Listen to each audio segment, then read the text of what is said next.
Una sa lahat. Sa pulsa video, babaeng tumuwid sa Davao City, nasa blindside, nagulungan ng truck, dead on the spot. Isa ring babae sa Katbalogan, Samar naman, pumailalim sa truck, patay. Ang buong detalye ng mga aksidenteng yan, abangan mamaya. Magandang gabi, Pilipinas. Sa Frontline tonight. Mga kontratista ng mga umunoy Ghost Flood Control Projects giniisa sa Senado. Hugas kamay riyan si dating Pasig Mayoral candidate sa Diskaya na umamin na 2016 pa lamang konektado na siya sa DPWH. Utos ng bagong DPWH Secretary na si Vince Dizon, mag-courtesy resignation ang lahat ng opisyal ng ahensya. Pero ang utos na yan ng kalihim may butas, habang mga contractor na mapapatunayang sangkot sa ghost projects, forever na ibaban. News 5 exclusive, bangga ng mayor ng Matag-Ob, Leyte at Congressman Richard Gomez na uwi sa hamunan ng resignations. Sa Frontline News Abroad, marahas na protesta ng mga residente sa Indonesia na sagad-sagad ang galit sa matinding korupsyon ng mga politiko. Hanggang 4 na bagyo, nagbabadyang manalasa sa Pilipinas ngayong Setyembre ayon po sa Pag-asa. Sa Frontline Showbiz, alamin ang pelikulang napiling pambato ng Pilipinas sa prestiyosong Oscars. At sinasabing pinakamahabang selebrasyon ng Pasko sa mundo umarangkada na sa Pilipinas.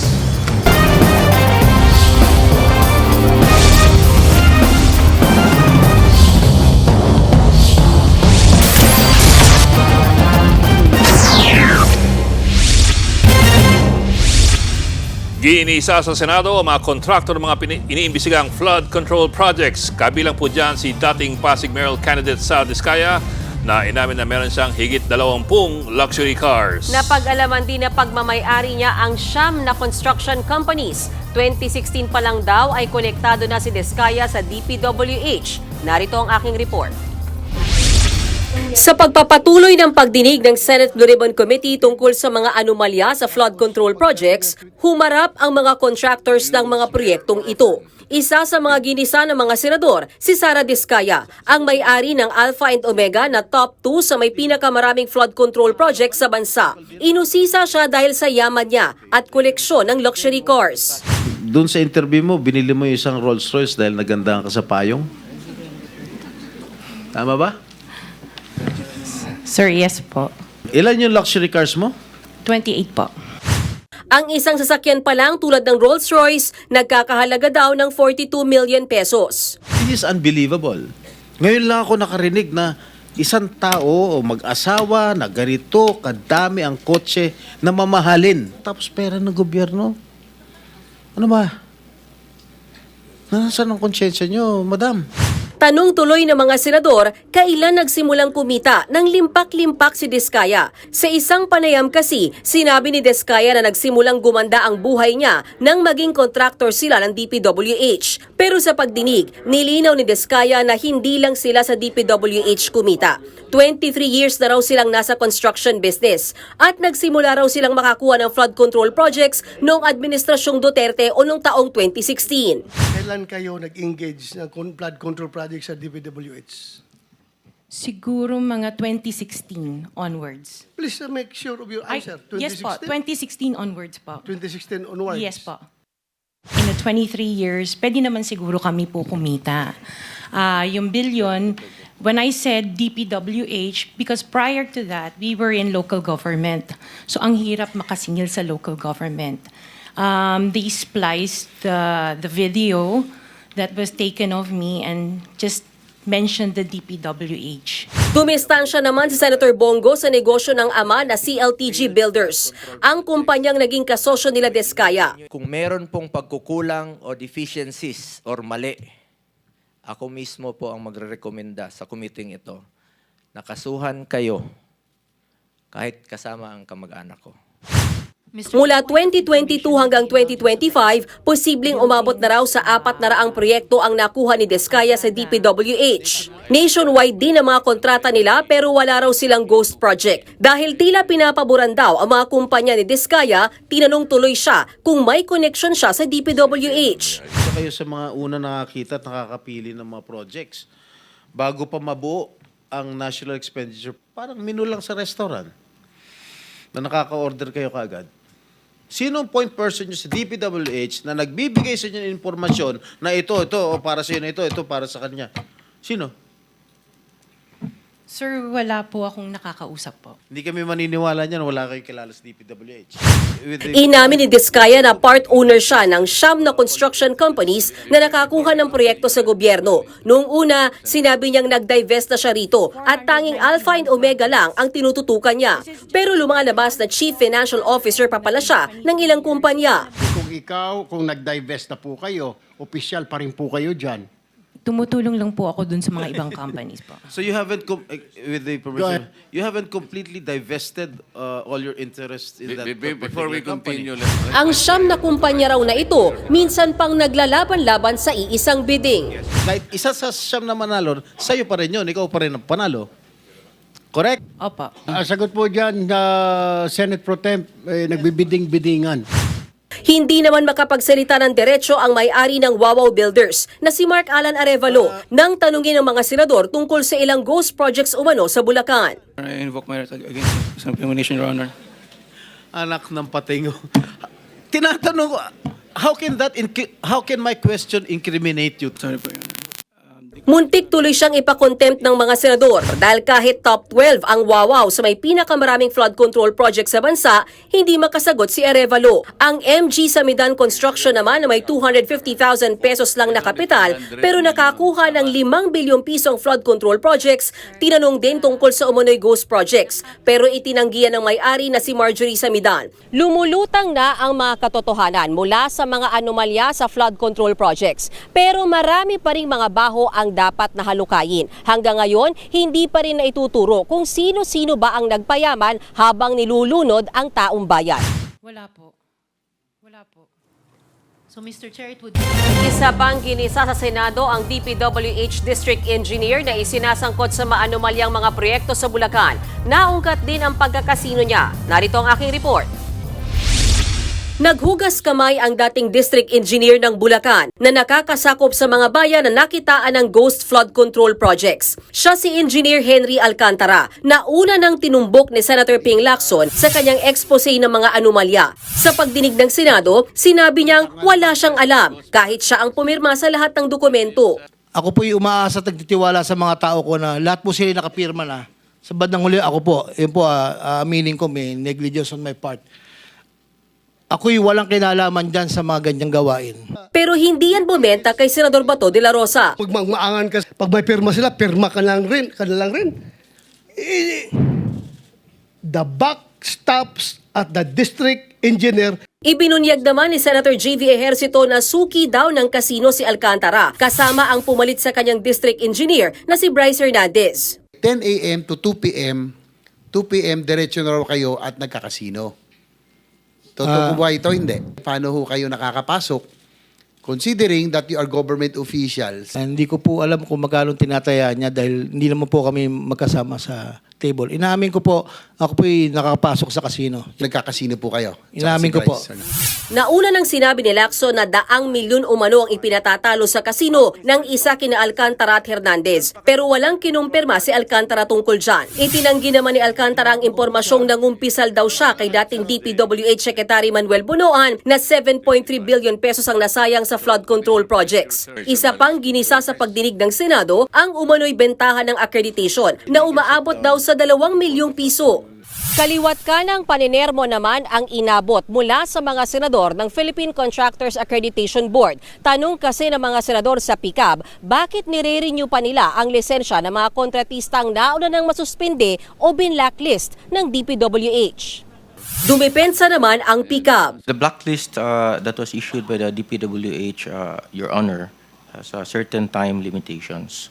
So, once a notice that the project has been completed, then the blacklist is lifted. Ayon sa PICAB, hindi na makakapagbid sa mga flood control projects ang 15 kontratistang binanggit ng Pangulo na paiimbestigahan. Hindi naman nila kailangan po magbidding dahil na kumita na ito mga ito eh. Yun lang ho, yung they cannot subsequent flood control projects, di na sila pwede magbidding. Dapat to, suspindihin nyo na ho lahat yan eh. Handa raw mag-resign si Matag-Ob Mayor Benny Takayo kung matatapos si Congressman Richard Gomez ang mga sablay umunong flood control project sa kanilang lugar. Ang buwelta naman ni Gomez, ihanda na ang resignation. Nasa frontline ng balitang yan si Ian Suyu, exclusive. Nakatakda na dapat matapos ngayong buwan ng isang river wall project sa bayan ng Matag-Ob sa Leyte. Pero bago pa man yan, nabuwal na ito kagad. Ang hamon ni Matag-Ob Mayor Bernie Tacoy kay Leyte 4th District Representative Richard Gomez na nagdesisyon daw sa proyekto, ayusin na ito. Dahil wala raw public consultation o komunikasyon sa DPWH at LGU, walang ideya ang lokal na pamahalaan kung anong klaseng mga materyales ang ginamit para sa konstruksyon ng proyektong ito. At kung sakali man daw ng mga high quality materials naman yan, bakit ganito kalawak yung naging pagkasira? Bukod dyan, may 2 pang flood control projects ang umano'y sablay rin. Ang bitin na river wall sa Barangay Bonoy at nakatiwangwang na flood mitigation project sa Barangay Santo Rosario. Ayon kay Mayor Tacoy, basta-basta na lang ginawa ang proyekto na walang permit mula sa LGU. Dagdag pa niya, kung maaayos agad ni Gomez ang flood control project sa kanilang bayan, ay magvo-voluntary resignation siya bilang alkalde. Once tapos na, andyan na, mag-umpisa ang project, pipirma ako ng resignation sa position ko at hindi na ako tatakbo pa ng politics dito sa bayan na to. Sa isang eksklusibong pahayag na ipinadala ni Gomez sa News 5, sinabi niyang kasinungalingan ang sinabi ni Mayor Tacoy na hindi nakonsulta ang LGU. Eksklusibo ring ipinadala ni Gomez ang isang larawan. Kita riyan na nagpulong ang mga tauhan ng DPWH at Matag-Ob LGU noong Enero, isang buwan bago simulan ang konstruksyon ng proyekto. Dagdag pa ni Gomez, ihanda na raw ni Tacoy ang resignation letter dahil siguradong matatapos niya ang mga proyekto. Buwelta naman ni Tacoy, tapusin muna ni Gomez ang lahat ng ipinangakong proyekto. Pinuntahan namin ang tanggapan ng DPWH 4th District ng Leyte pero walang humarap sa amin. Nasa meeting daw ang kanilang district engineer. Nagbabalita mula sa frontline, Ian Suyu, News 5. Kaugnay ng balitang yan, naghahanda na po ang House Ethics Committee sa anumang posibleng reklamong ihain laban kay Leyte 4th District Congressman Richard Gomez kaugnay ng paratang sa media. Ayon kay House Committee Chairman J.C. Abalos, nakarating na sa kanila ang sitwasyon. Hindi raw muna siya magbibigay ng komento na maaaring makaapekto sa anumang proseso. Gayunpaman, nagpaalala si Abalos sa mga kapwa-kongresista na obserbahan ang tamang asal sa labasan ng Kongreso, pantay-pantay ang lahat ayon sa batas. Pinaratangan ni Gomez na may nagbabayad para sa media spin laban sa kanya. Pinost ni Gomez ang mga pangalan at number ng mga mamamahayag na hinihingi lamang ang kanyang panig kaugnay ng pagdawit sa kanya sa flood control projects sa Matag-Ob, Leyte. Nagbabala si Pangulong Bongbong Marcos kaugnay ng mga umano'y hokus-pokus sa panukalang 2026 national budget. Ayon kay PBBM, may mga siningit pa ring proyekto kahit na iniimbestigahan na ito ng gobyerno. Kahit na mainit ngayon ang issue ng anomalya sa mga flood control projects. Unfortunately, the more we look, the more we find. Kahit sa 2026 budget, marami pa rin siningit. So, talagang it really needs to be cleaned out properly. Kinumpirma naman ni Senator Erwin Tulfo na may nagtangkang magsingit muli ng pondo lalo na sa flood control projects sa Kalinga at Apayao. Sa programang Sa Totoo Lang ng 1PH, sinabi ng senador na sabwatan umano ito ng ilang mambabatas at kontratista. Na may nag-attend pa talagang hindi na nahiya, alam na nila nagkakaroon ng investigation, may sumingit pa, nagsingit pa dyan sa net expenditure program for 2026. So I believe the executive is looking for it right now. Ibang balita, sumuko ang alin na magbabarkadang sangkot sa drug racing sa Lapu-Lapu City sa Cebu.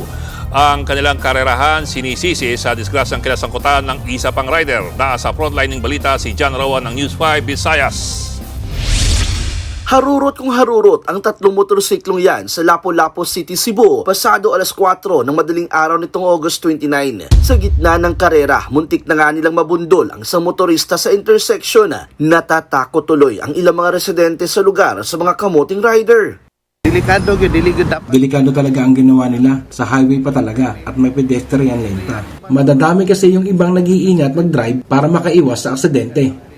Hindi na nakunan sa mismong karirahan pero isang rider ang sugatan matapos ma-hit and run ang isa sa mga humarurot na motorsiklo. Pero pinangangambahang hindi lang isa ang nadisgrasya sa illegal drag race. Yung araw na yon is may dalawang hit and run na nangyari. We will still conducting a deeper investigation kung sangkot ba tong mga nag-drag race dun sa mga earlier na mga hit and run na insidente. Matapos mag-viral ang video, kusang sumuko kahapon sa tanggapan ni Congressman Junard Ahong Chan ang 3 rider at ang kanilang angkas na sangkot sa illegal drag race. Ngunit itinanggi nilang ng hit and run sila. Giit pa nila, katuwaan lang nilang 6 na magbabarkada ang karera. Nasobrahan kami sa aming kasiyahan, Mayor. At iyon lang naman ang naging libangan namin. May din kasi kami na gumawa ng memories, Mayor. Humingi na sila ng tawad pero wala pa rin silang lusot. Paribok ni na mo inyong lisensya. Ayaw iamong inyong laing tao. Ayaw iamong kung inyong kagalingon. Maharap ang mga riders sa reklamong reckless driving. Nagbabalita mula sa Frontline, Jan Arua, News 5, Visayas! Takot na muling ibalik sa drug rehab center. Yan daw ang nagtulak sa senior citizen na barilin ang 2 lalaki sa Santa Rosa, Laguna nitong weekend. Kinilala ang suspect na si Nestor Paglinawan, 60 years old. Base sa investigasyon, nagwawala raw si Paglinawan nang awatin siya ng kanyang pamangkin. Pero nabaril ng suspect ang pamangkin sa ulo at namatay. Tumakbo sa kalsada si Paglinawan at saktong nakasalubong ang kaaway niyang kapitbahay na kanya ring binaril at napatay. Kalaunan, nakipagbarilan ng suspect sa mga responding pulis hanggang sa masawi sa engkwentro. Unang biktima, yung pamangkin na kasama niya mismo sa bahay.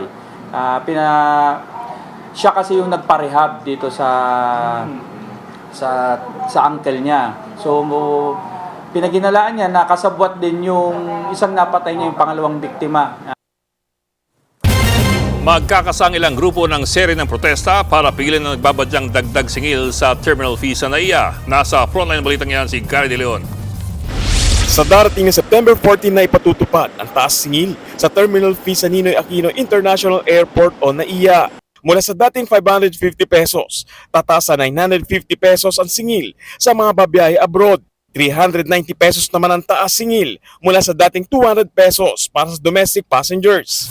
Pero gustong pigilan niya ng mga grupong samahan na mga manggagawa sa paliparan ng Pilipinas at puso ng NAIA Coalition. Kaya naman magkakasa sila ng serye ng mga protesta para rito. Mayroon kami nabalitaan or baka gagawin na rin yung pagtataas ng mga renta, mga operational charges.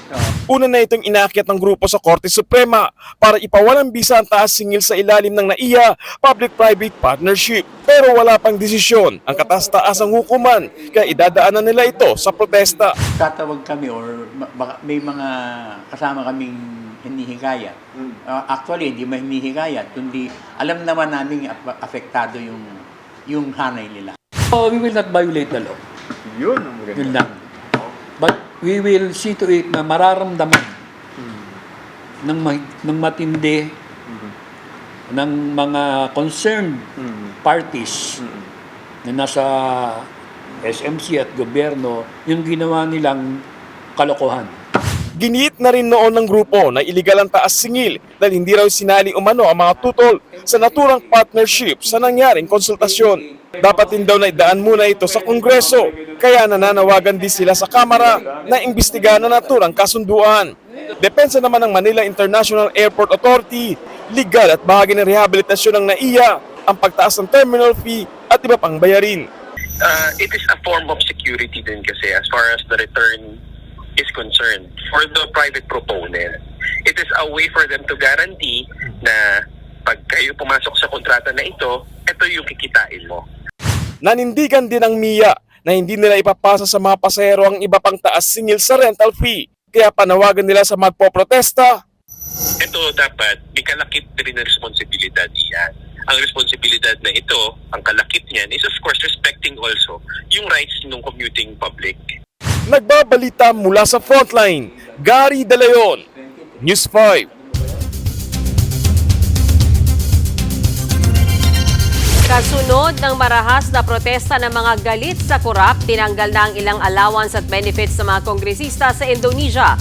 Nagpaalala naman ang ating pamahalaan sa mga Pinoy doon na maging alerto. Narito ang Frontline News Abroad. Sinilaban ng mga rallyista ang Regional Parliament Building na yan sa Makassar City sa South Sulawesi Province sa Indonesia. Isa lang yan sa mga building na sinunog ng mga nagpoprotesta nitong mga nakaraang araw. Sa Jakarta naman pati government vehicles at mga police mobile sinunog. Sinunog din ang isang bus station. Bukod dyan, pinuntira rin ng mga rallyista ang bahay ng ilang politiko. Nilooban ang mga bahay at tinangay ang mga gamit. 5 tao na ang napapabalitang nasawi sa mga protesta sa Indonesia. Nagsimula yan nang umalma ang mga tao sa sobra-sobrang bonus umano na natatanggap ng halos 600 miyembro ng House of Representatives. Mula pa raw noong nakaraang taon, may 50 million rupiah o higit 170,000 pesos na house benefits kada buwan ang natatanggap ng mga kongresista. 10 beses daw na mas mataas yan sa minimum wage. Lumala pa ang mga protesta ng masagasaan at mapatay ng mga pulis ang 21-year-old na delivery rider.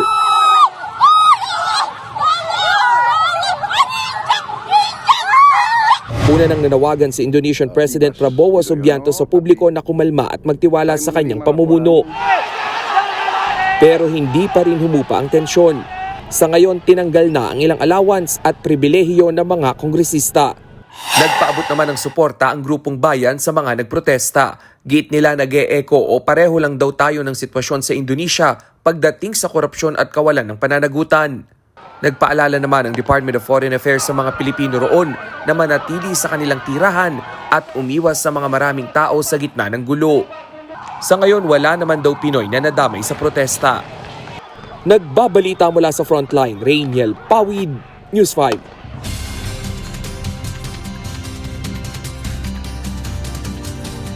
Hanggang 4 na bagyo ang posibleng manalasa sa Pilipinas ngayong Setyembre. Ayon sa Pag-asa, posibleng tumama ang mga bagyo sa Hilaga at Katimugang Luzon o kaya naman ay dumaan lamang sa Philippine Sea at lumihis palayo. Ngayon nga, merong low pressure area 865 kilometers ang layo sa silangan ng Northern Luzon. Mababa pa ang tsansa nitong maging bagyo. Hindi rin ito didikit sa lupa. Ayon sa Metra, posible itong mahatak palayo ng isa pang posibleng mabuong LPA sa Hilagang Silangan. Pero nagpapaulan naman ng habagat. Umaga pa lamang, maulan na bukas sa Palawan at Mindoro provinces. Sa tanghali o hapon, uulan na rin sa Northern at Central Luzon, Bicol Region, Calabarzon, Visayas at sa Mindanao. Posibleng umulan sa umaga sa Metro Manila. Posibleng maulit at mas malakas pa ang ulan sa hapon.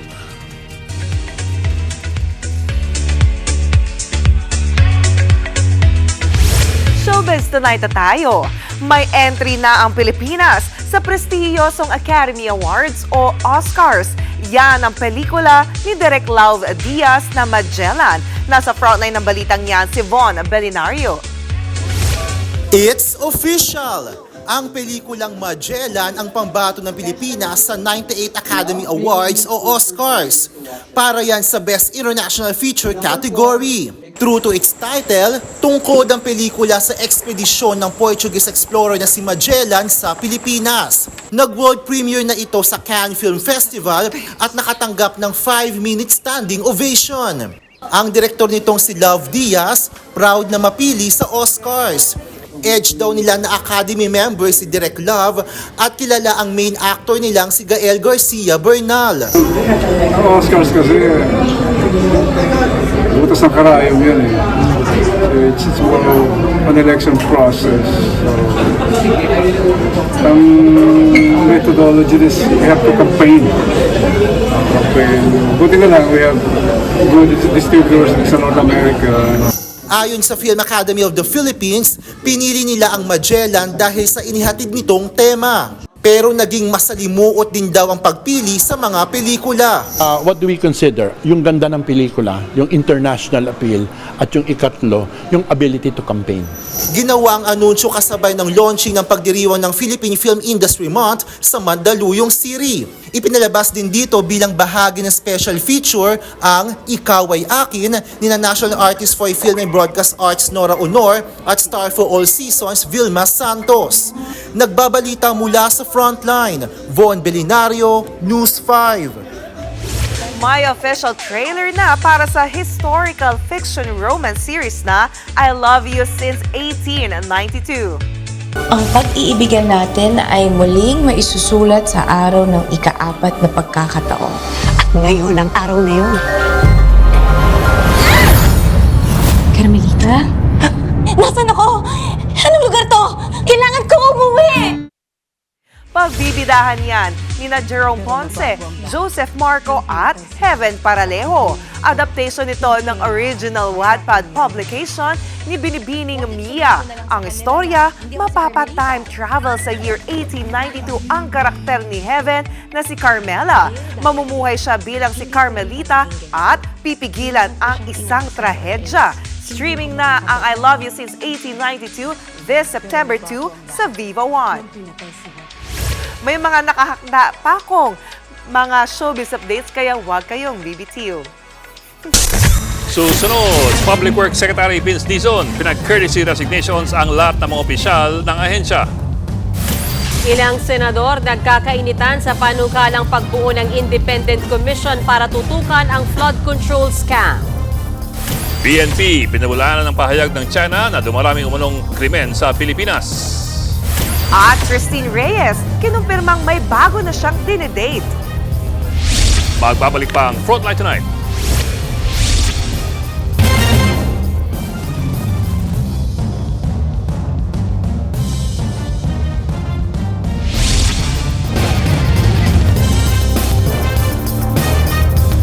Mga kapatid, Ed Lingaw po, maging maalam at may pakialam sa mga napapanahong balita sa ating bansa. Para sa mas malilimang pagtalakay at paghimay sa mga issue at headlines, mag-follow at mag-subscribe sa social media pages ng News 5.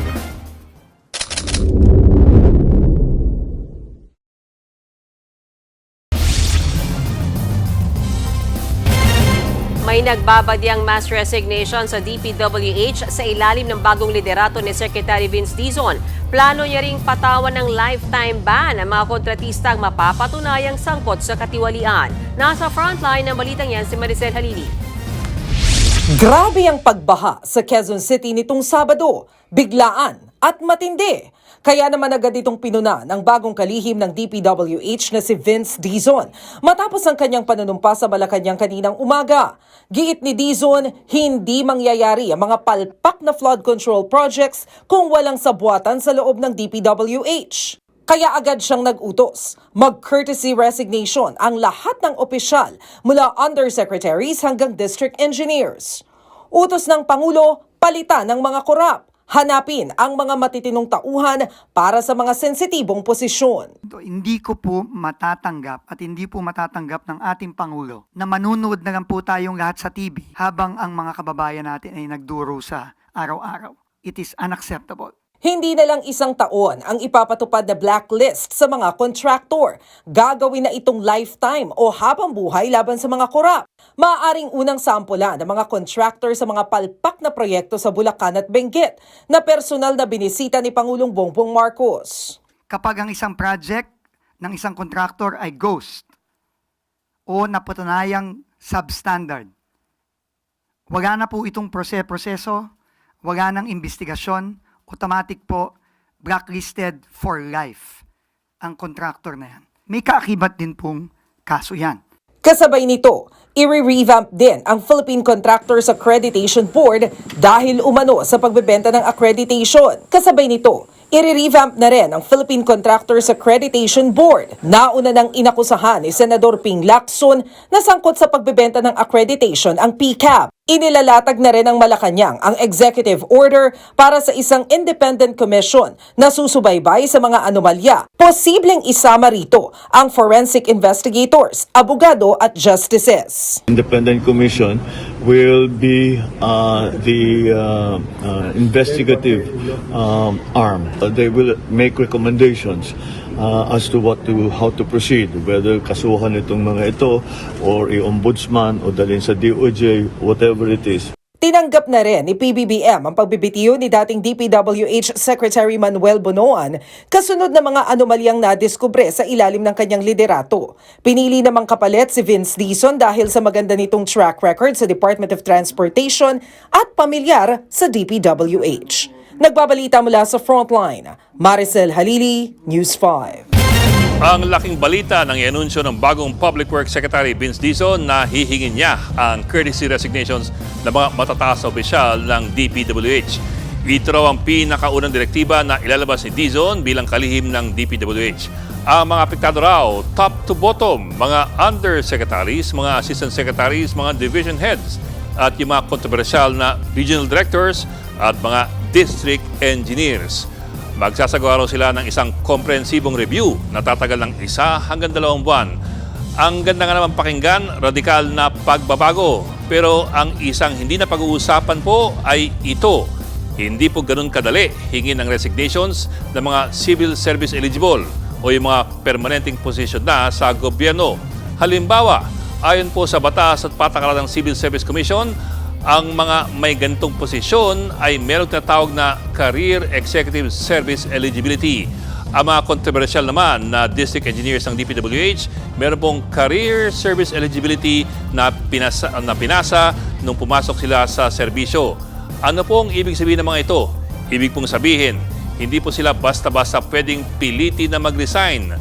Pwede lamang silang sibakin kung dumaan na sa proseso ang pagsasampa ng kaso laban sa kanila at naatulan silang merong sala. Yan po kasi ang patakaran sa security of tenure. E di ang tanong, pwede ba silang ipasabit ng mga courtesy resignations? Pwede naman. Ang problema lang, kung ayaw nila magbigay ng resignations, hindi mo sila mapipilit. Sa madaling sabi, voluntary lamang ang courtesy resignations pag hindi ka po political appointee. Isang halimbawa niyan ang tinatawag na narco purge ng PNP noong Enero 2023. Binigyan ni Nooy Interior Secretary Benhur Abalos ang lahat po ng colonels at general ng PNP ng hanggang katapusan ng buwan, January 2023, para magsabit ng kanilang courtesy resignations. Karamihan naman po sumunod sa utos dahil sanay sila sa patakarang just follow orders. Pero pagdating ng deadline, January 31, 2023, 12 opisyal ng PNP ang sumuway. Hindi po nagbigay ng kanilang courtesy resignations at walang magawa ang Malacanang. Aalamin na lamang daw nila kung bakit ayaw magbitiw ng mga ito. Sa huli, 18 opisyal ng PNP sinibak ng Pangulo base sa kanilang mga courtesy resignations. Pero yun nga, pwede mong kumbinsihin o hikayatin pero hindi mo naman pwedeng pilitin. Sa Article 9, Section 2 kasi ng Konstitusyon, walang miyembro ng civil service ang maaaring suspendihin o tanggalin nang hindi po dumaraan sa proseso. Pwede mo sila tanggalin sa isang partikular na posisyon o kaya ilipat ng pwesto, pero hindi mo pwede basta-bastang sibakin. Kinwestiyon ni Senator Rodante Marcoleta ang panawagang bumuo ng komisyon na mag-iimbestiga sa flood control projects. Giit ni Marcoleta, meron naman ng Senate Blue Ribbon Committee para dyan. Narito ang aking report.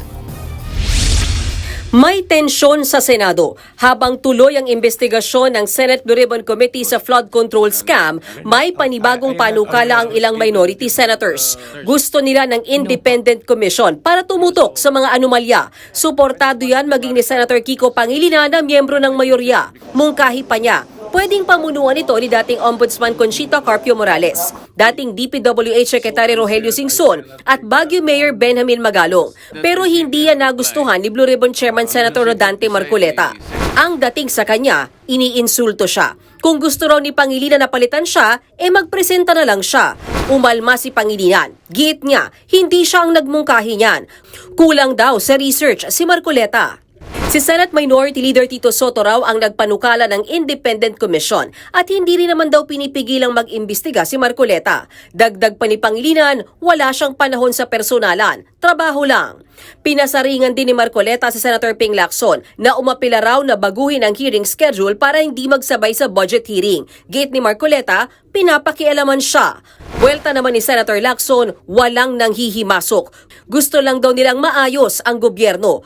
Ayaw niya rin daw ng away, pero kung aawayin siya, abay papalag daw si Lacson. Sa kalagitnaan ng pagdinig, nagreklamo si Senator Raffy Tulfo na unfair daw si Blue Ribbon Committee Chairman Rodante Marcoleta.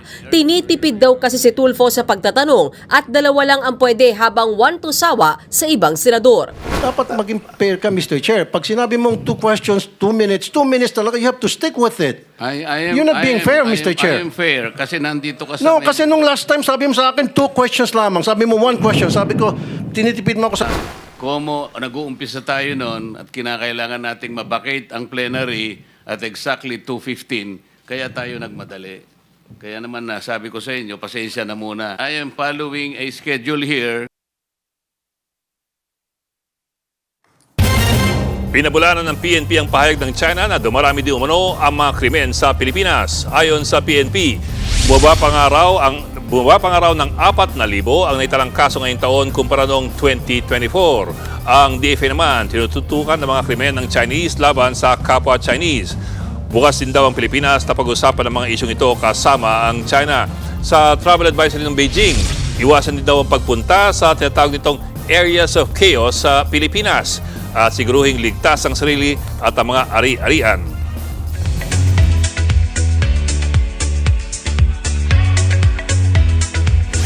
Naka-move on na nga si Christine Reyes kay Marco Gumabaw. Heto nga't may bago raw siyang dinidate. Nasa frontline na balitang yan si MJ Marfori. Blooming si Christine Reyes nang abutan siya ng News 5 sa isang beauty event. Ang dahilan ng kanyang glow... So are you happy now? Yes. Yun na, matipid si Christine sa kung sino ang dinidate niya ngayon. 2023 nang i-flex na Christine at Marco Gumabaw na dating sila. 2 years later, naghiwalay na. Pero good breakup naman daw ang nangyari. I think just leave it to us na lang. Diba? Parang ano na namin yun. Respeto na namin yun sa isa't isa. Pero okay naman kayo, like civil? Super okay kami. Bukod sa kanyang love life, busy din si Christine para maging isa sa mga judge ng upcoming TV5 Artista Search na Artista Academy. Abangan din daw ang kanyang serye sa Kapatid Network soon. Nagbabalita mula sa Frontline, MJ Marfori, News 5. May baby number 2 na sina Billy Crawford at Colleen Garcia. Winelcome nila si Baby Austin noong August 17. Kwento ni Colleen, akala niya ay magiging water birth ang proseso. Pero habang nakatayo raw siya sa ospital, biglang lumabas ang sanggol mula sa kanyang sinapupunan at ang aktres pa ang sumalo rito. Thankful naman si Colleen dahil sa successful delivery. Susunod, midwife na tumatawid, patay ng magulungan ng truck sa Davao City. At mga nasawi sa lindol sa Afghanistan, higit 800 na. Tutok lang mga kapatid dito sa Frontline Tonight.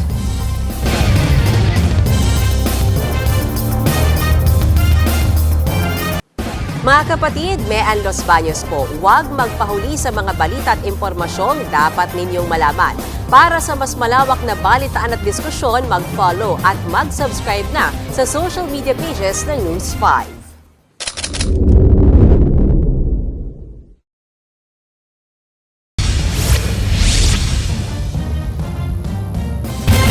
Kalunos-lunos ang sinapit ng isang midwife sa Davao City. Dead on the spot siya matapos magulong ng truck habang tumatawid sa kalsada. Yan at pang aksidente sa Frontline Report ni Gary De Leon. Pasado alas 12 ng tanghali ng Biyernes, nang tumawid ang babaeng yan sa Maharlika Highway sa Davao City habang nakahinto ang mga sasakyan.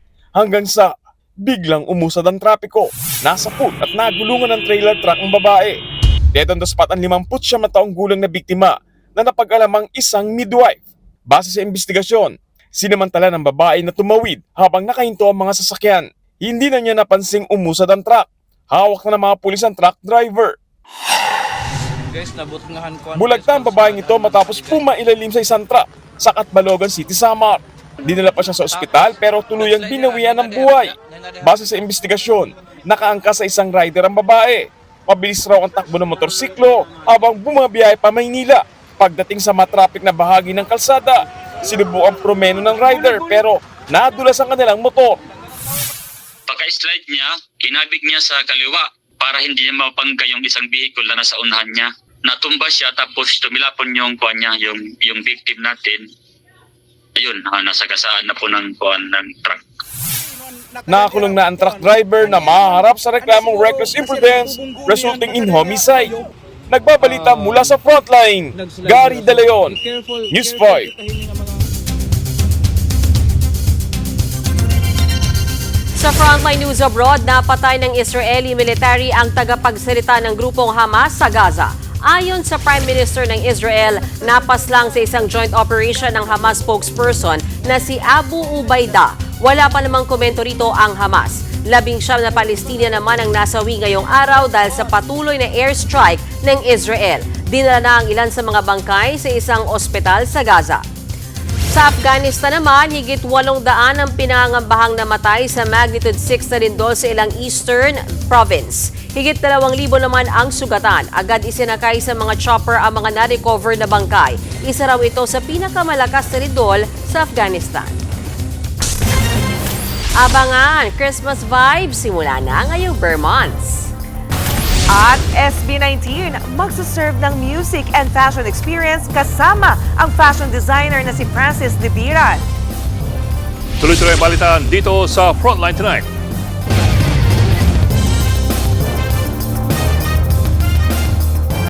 Mga kapatid, Johnny Alipon po, maging updated sa latest entertainment at lifestyle.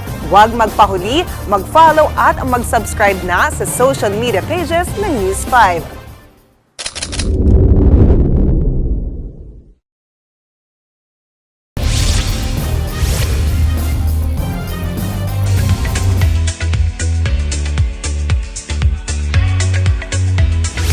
May pasilip ang P-Pop Kings na SB19 at ang batikang fashion designer na si Francis Libiran sa kanilang nilulutong collab. Yan ay ang Fast Zone, kung saan fashion and music experience ang kanilang isa-serve sa 18s. Bahagi ito ng 7th anniversary celebration ng SB19. Gaganapin niya sa Smart Araneta Coliseum sa October 26. Kasabay niyan, tuloy-tuloy pa rin ang simula at wakas world tour ng P-Pop Kings kung saan may stops sa Hong Kong, Japan, Middle East at Australia. At yan ang latest and hottest sa Frontline Showbiz Tonight. Ako po si Jenny Alipon. Happy Monday mga kapatid!